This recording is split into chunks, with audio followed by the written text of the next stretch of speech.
Hey everyone, and welcome to another ANSYS tutorial. Today I'll be going over a two-way fluid structure interaction tutorial using ANSYS Workbench version 2020 R2. The example I will use is from the book Fluid Mechanics 6th edition by Munson. More details from the book can be found in the description below. In this example, they demonstrate the use of the linear momentum equation through a 180-degree pipe bend in order to calculate the anchoring force required to hold the bend in place.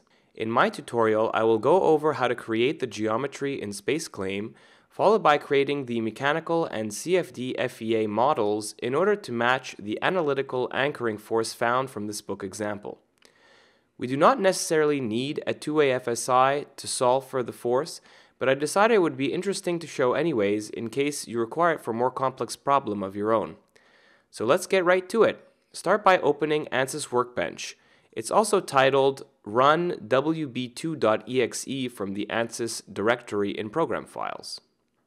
Once in Workbench, let's start by dropping in a transient structural analysis into the project schematic window. Here you can choose to rename the title of the transient structural analysis. However, for this example, I will just leave it as is. Let's start by going into engineering data and adding liquid water to part of our engineering material libraries. In order to do this, let's click on Engineering Data Sources and scrolling down to Fluid Materials. Once in Fluid Materials, we can see in the outline of Fluid Materials window, all the way at the bottom, we have water liquid. Click on the plus button to add this to our engineering data sources.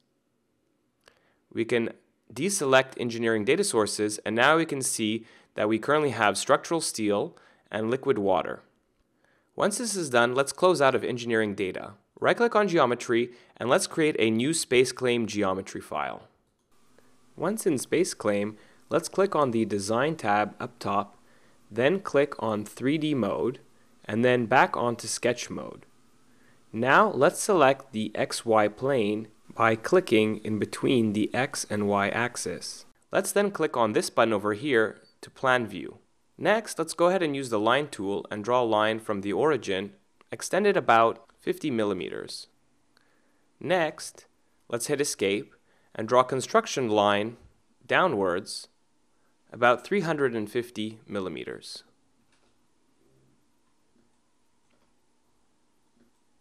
Next, let's go ahead and click on Sweep Arc. Let's click on the point down here and start the arc at the line over here and end it at 90 degrees.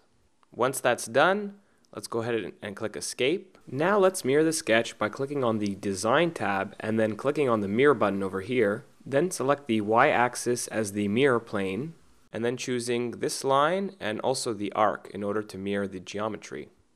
Once that's done, let's click on 3D mode to get out of sketch mode. Once we click on 3D mode, let's delete the sketch line that we've created by selecting it and hitting delete. Next, let's go ahead and select all our lines, and let's click on the cylinder button over here to create a cylinder. We want the cylinder to have a diameter of about 4.289 inches, and right now it's asking us to enter a radius in millimeters. Now we could switch the units, or we could actually just enter 2.14095 and then type in IN to specify inches. Hit enter. This will be our water body for the Fluent solution. Once that's created, let's go ahead and using the select tool, select these three surfaces using the control key.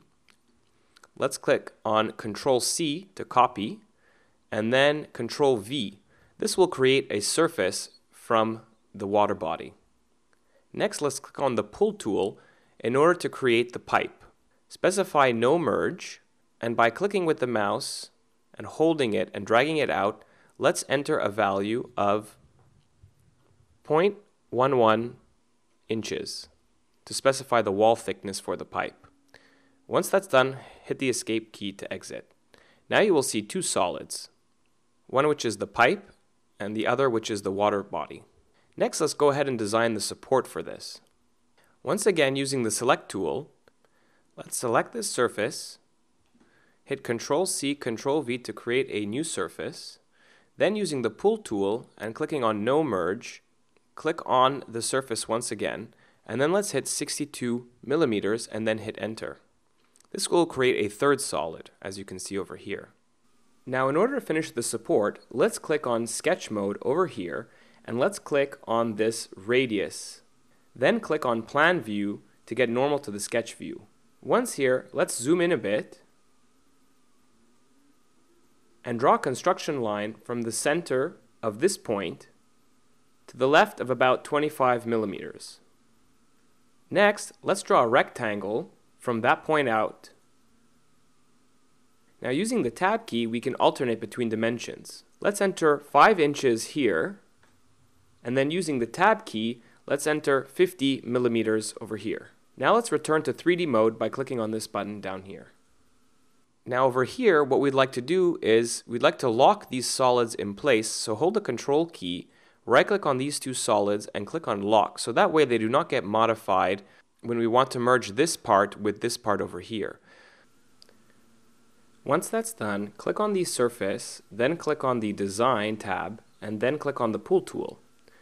Now let's make sure that No Merge is deselected, and let's click on the Pull Both Sides option.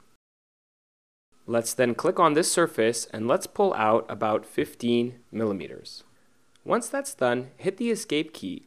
We can now select our solids, right-click, and unlock them. And let's rename them so they are more clear to understand.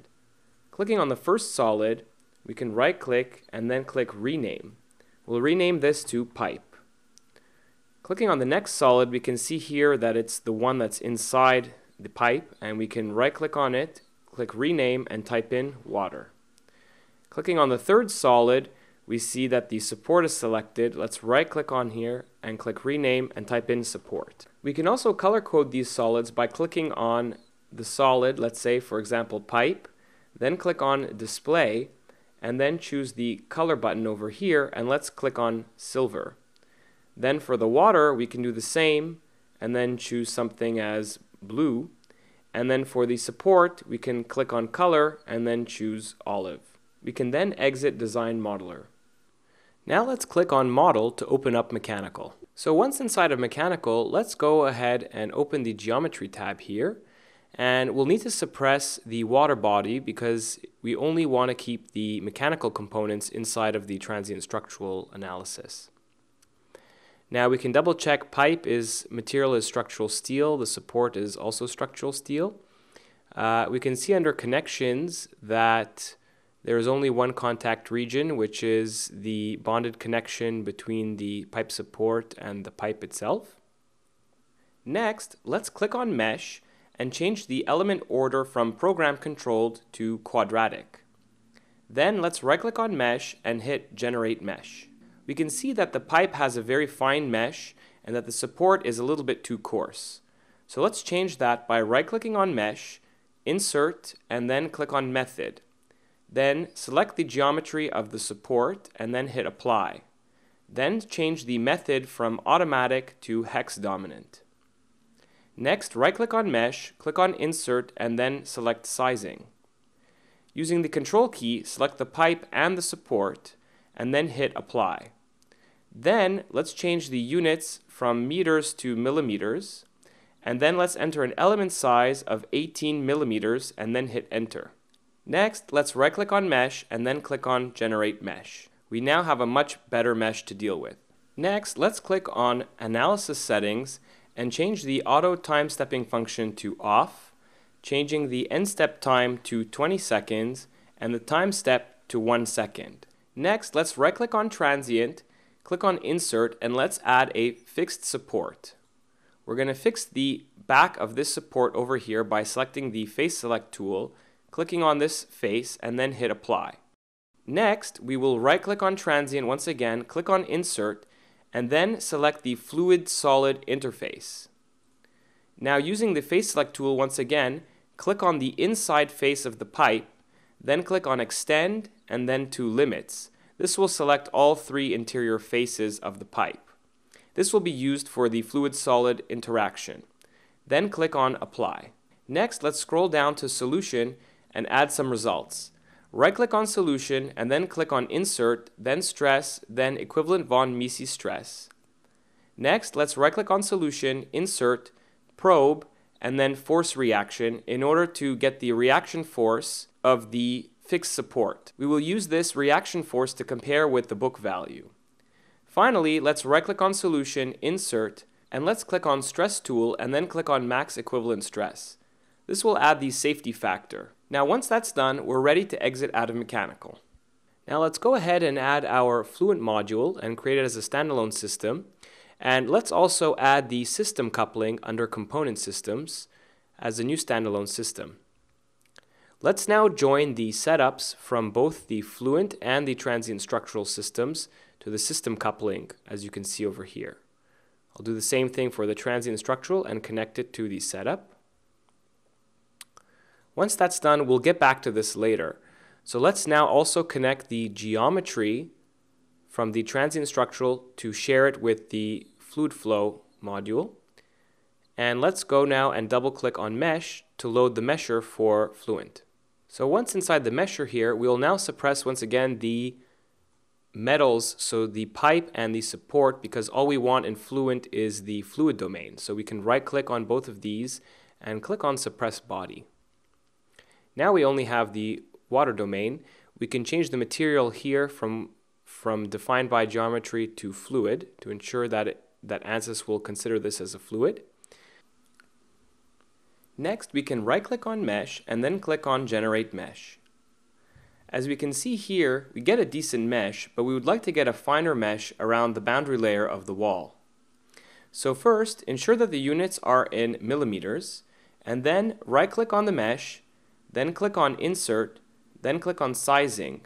Then using the Body Filter tool, select the fluid domain, and then click on Geometry, Apply, and then let's change the element size to 18 millimeters. Next, let's right-click on the mesh, click Insert, then click on Inflation. Using the Face Filter tool, click on this face, then click on Apply, and then select Boundary, and then use this edge here on the right, and then select Apply. Next, change the maximum number of layers to 4, and use a growth rate of 1.5. Now, let's right-click on Mesh, and then generate the mesh. We can now see that we have a much better quality mesh for the fluid domain. Now we need to create name selections in order for ANSYS Fluent to understand where the boundary conditions are for this fluid domain. Let's start by using the Face Select tool and then clicking on this face, and then right-click, then click on Create Name Selection. Here we will call this Inlet, then click on OK.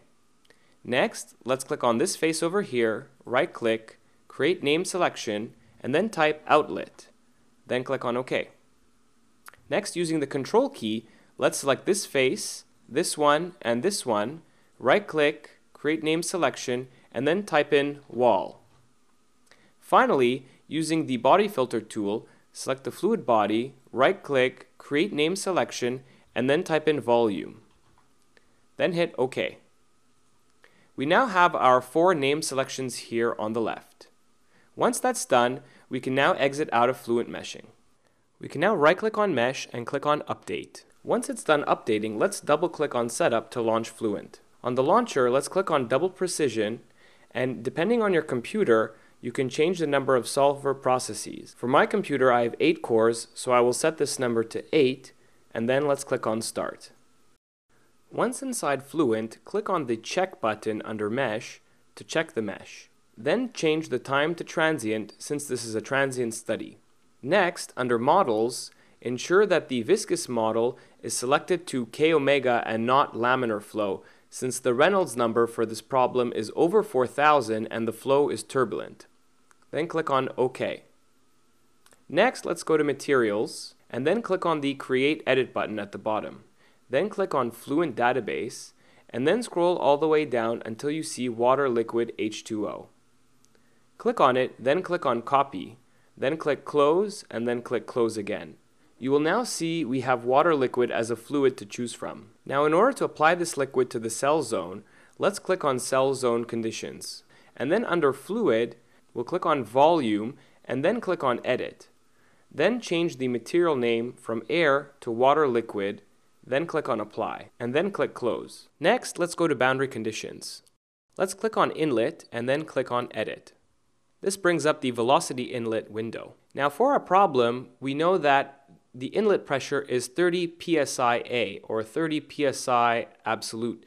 So we need to subtract the atmospheric pressure to get the gauge pressure. So that would be 30 psi minus 14.7, which is 15.3 psi, which is about 105, 490 pascals. For the velocity magnitude, we know that it is 50 feet per second, which is equivalent to 15.24 meters per second. So we could just type in 15.24 meters per second in this window. However, I would like to make it a little bit more interesting by creating a custom UDF function.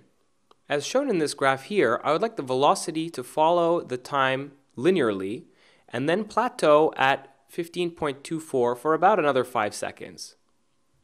So this will be my velocity versus time curve that I will create. Let's now take a look at the UDF file function. So as we can see here, we define our constants such as ramp start, ramp end, the current time, and we can see here that the initial velocity will be 0 meters per second, and then the late velocity, which is the end velocity, we're going to set that to 15.24 meters per second. And we will put the ramp start for the time and the end at the same thing. So we'll have 0 and 15.24 seconds for the start and stop in order to create a linear function. Now using these if loops, if the time is between 0 and 15.24, then the velocity will equal the current time.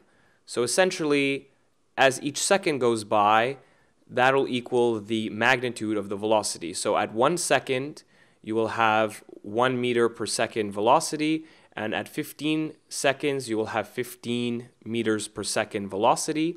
And once that time reaches 15.24, after that, if the time is greater than ramp end, then we will set the velocity to 15.24, so you'll have a flat constant velocity near the end. Now this UDF file will be included in the description below, so feel free to download it. So for now, let's click on Apply and then Close. Now in order to apply the custom user-defined function, click on the tab here, User Defined, then click on Functions, then click on Interpreted, then click on Browse, and then select the velocity_udf.c file, then click on OK.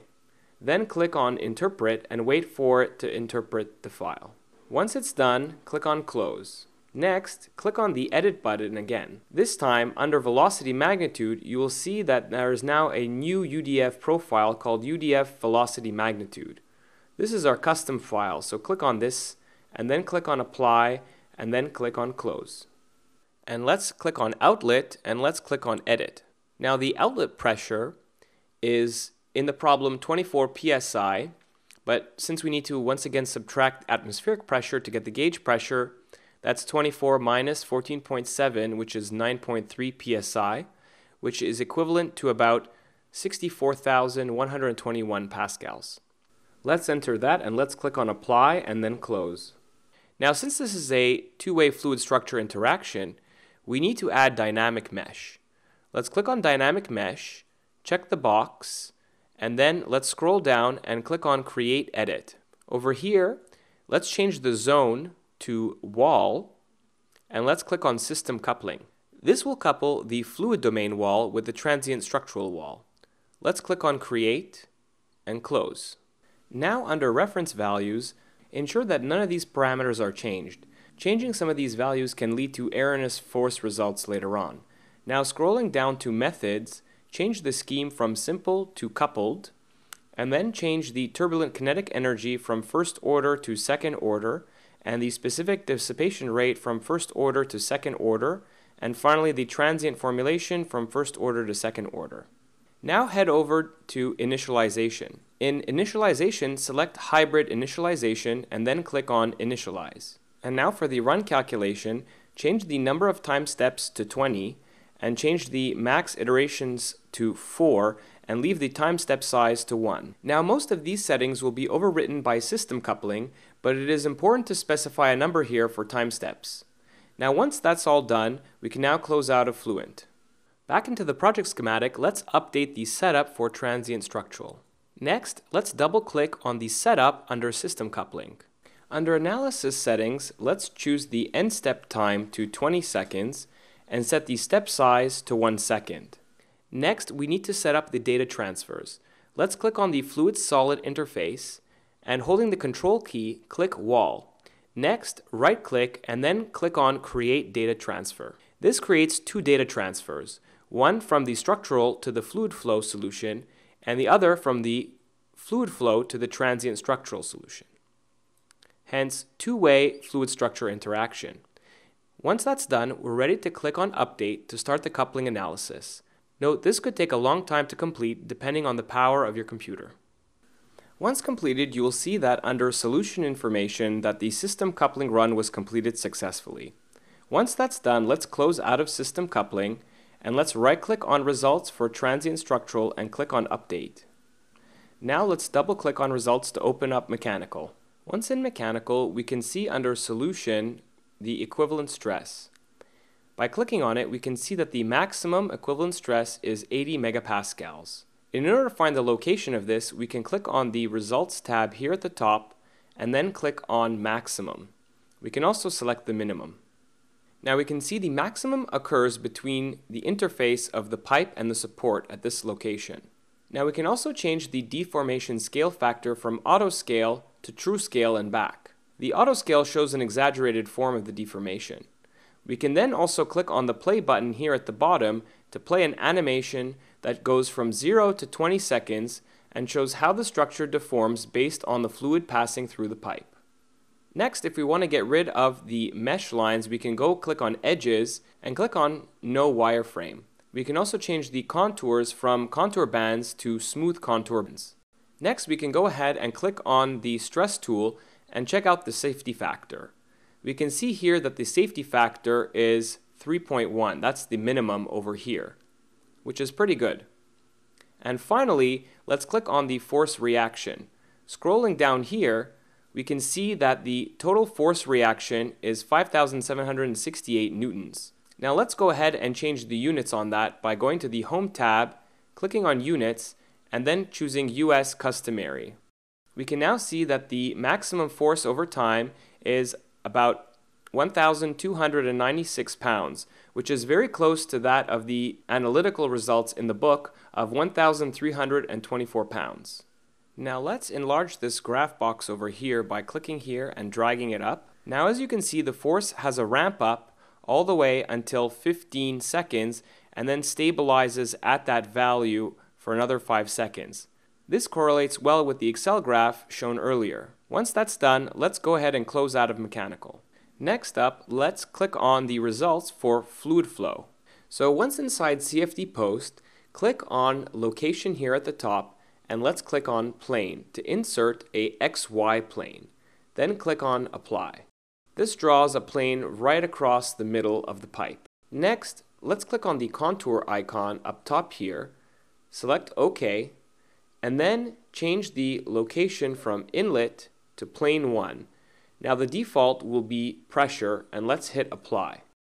Now we can see here the units are in pascals, so in order to change that we can click on Edit Options, and then under Units, make sure it's under English Engineering and the pressure is set to PSI, and then hit Apply. Then hit on OK.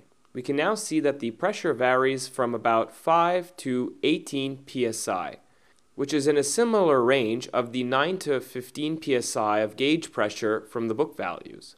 Next, we can change the variable here to velocity in order to plot the velocity profile. We can see that it's mostly in the orange color, which corresponds to values between 48 and 54 feet per second, which is close to the book value of 50 feet per second.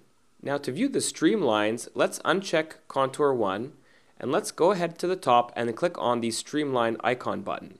Then click on OK, and then let's choose Start from Inlet, and then click on Preview Seed Points, and then hit Apply. We will now add some volume rendering as well. Go ahead and uncheck this Plane 1, then at the top click on Volume Rendering, and then click on OK. Here under Variable, as you can see, there is a slew of variables that you can choose from. The default is pressure. Let's go ahead and apply that and preview the volume rendering for pressure. Now let's change the variable from pressure to eddy viscosity and then hit apply. We can change the transparency of the volume rendering by scrolling down here and changing this value from 0.2 to a greater value such as 0.5. Then hit apply. Finally, we can select to show the outer pipe wall by clicking on Wall over here. We can change the color of the wall by double-clicking on Wall and then clicking on Mode from Constant to Variable. Here we can plot the pressure along the wall. Hit apply.